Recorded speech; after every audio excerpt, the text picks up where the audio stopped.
and that's a very big problem for ambitious people or for people that want to grow in business. So the first thing is you will not be recognized. Also, another thing is you'll have problems with your in the future. Yes.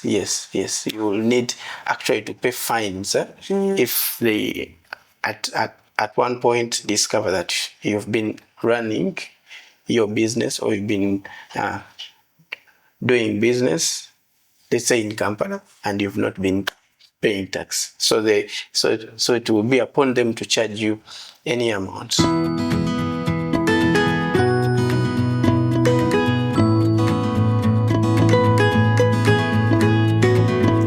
Hi and welcome back to the Benny Talk today. We are very excited that you are watching us, but also because we have a very amazing person that has joined us today for a very interesting topic that you do not want to miss out. Thank you so much for sparing time to watch this podcast. Today I'm with Allan Cheyune. He's going to tell us more about himself and why we are here. So stay tuned and the best is ahead. You're welcome, Allan, to the Benny Talk. Thank you, Benit, and good morning, our viewers. Good morning. My name is Allan Cheyune, and as you've heard, I am a business person who deals in the purchasing and selling of office chairs, office tables, generally all office equipment. Not only that, we refurbish it. So, and I've been in this business for close to 10 years. And it's an interesting business to do. Wow, close to 10 years. That's amazing. That's already enough to have a lot to tell us today because you're the right person that we needed. And today we are talking about business registration, the process of business registration in Uganda. I know you've supported a lot of people. Yourself, you are registered fully. And based on your own experience, what do you have to tell us? There's so many people have been, asking, in a business, but I've never been registered. Do I risk anything? I am planning to open up a business, but I don't know what to do so that I am doing the right thing. And I believe that you have all the answers to those questions, right? So you're very welcome once again to the Benny Talk, and we really can't wait to hear from you. Wow, thank you. Yes, for a business person who seeks to register their business, they have to think of a few steps. Okay. Especially now, if we are concentrating on sole proprietorship businesses or retailers' businesses. So, what you have to think of is just simply a few processes. That is name reservation, name registration. You have to think of getting a TIN for your business and a trading license. And lastly, you have to think of getting a business account number. So, and the first step, which is name reservation, it's just a simple process that requires you to, if you want, you can visit their physical offices, or that's your SB. Okay. Or you can do that entire work online, because it's very simple, and they are trying as much as they can to shift these processes online. All right. So you just go to URSB physical offices, or if you want to do it online, you can just visit their portal. That is obrs.ursb.co.ug. Now that will give you access to their website, which has all these, steps that you can follow to be legally registered. Now, after you have visited their website, you'll be required to submit a maximum of 3 names or minimally 2 names. Yes, and that is for the reason of approving one single name, and why you are required to submit as many names is someone might be using your name, or or the name could be so very easy to use, and it could not be approved for that reason. So it's the government that selects the name. Yeah, it's the government, it's the URSB that approves from those three names. It approves only one name that you use under your business. Right. Yeah, so that process usually takes 2 to 3 days, and then you will, after you've approved, so after you've submitted with obviously information about you as sole proprietor and about your business. Yeah, the information that you give is that is your physical address as a person, your names, your date of birth, and any personal information that you can be asked. And about the business is where the business is. That's the location where you want to operate as a sole proprietor, and the category of the business you're doing. After you've submitted all that, then your name will be approved in about 3 to 4 working days. Okay. And that's the only process that will be required to pay charge of 24,000 shillings. Payable online as well? Yeah, okay. You can pay online. Then when that process is done, that means your name has been reserved. Okay. That shows that you can continue to go on to register that name that has been reserved. Yeah, and that process of registration, there is a form that you're given to sign on.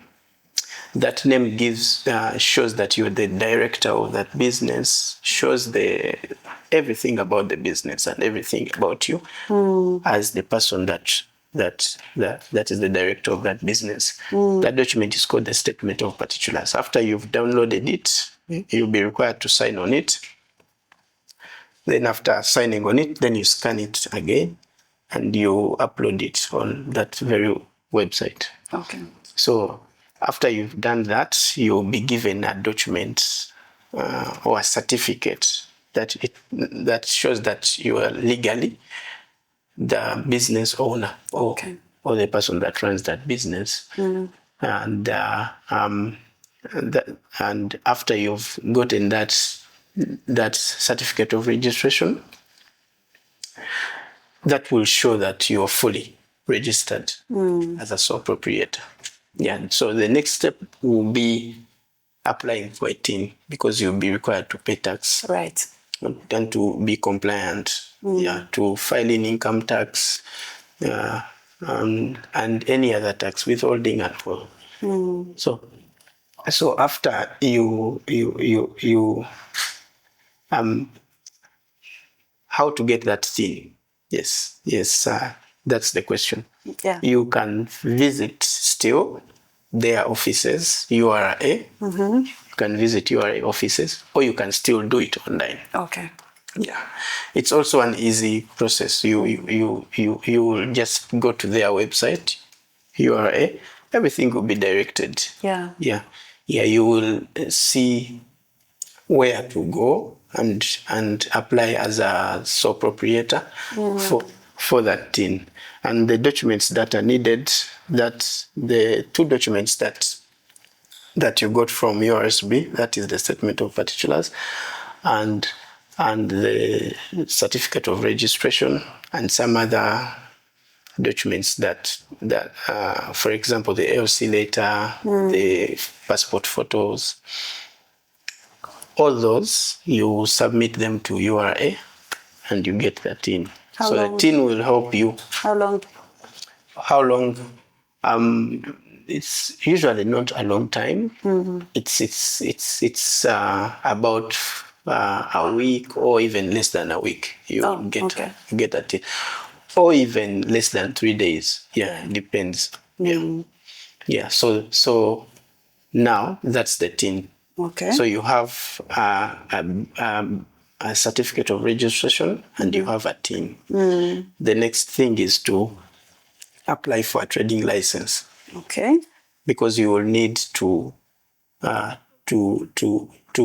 have it to show that you are allowed to trade. Yes. Yes, because it's all because we are imagining that your business is in town, and it buys and sells. Yes, yeah, or the like. So you will still have to go to KCCA if you're operating in town, or if you're out of town. Yeah, if you are not in Kampala, Yes. or if your business is located outside Kampala, then you will have to go to the district local government. Okay. Yes, that is responsible in that area where your business operates. Yeah. Yeah, yeah. You obviously be directed. So so if you are in town. Now let's imagine that you are operating in town. You just go to KCCA, and you'll be required to submit still the same information about your business, where it is, including yeah, well, the TIN number. yeah.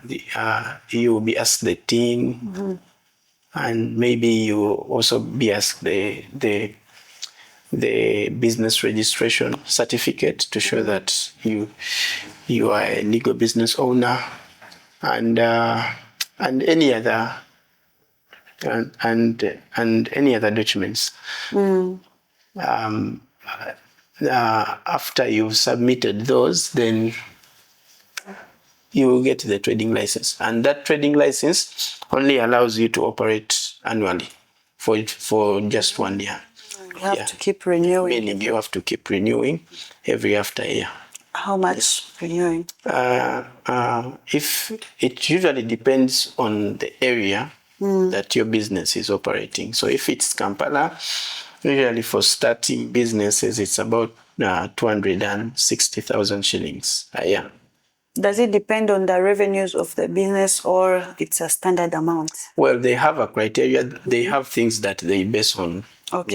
Yeah, usually, but generally, the sole proprietor or retailer's business, they are in the same category. Yes. So you find that they will charge a similar amount of money, which is usually 260,000 shillings or 250,000 shillings. So by what time during the first year do you have to pay that amount? Is it like at the end of the year? Because I imagine I've registered my business right now. Yeah.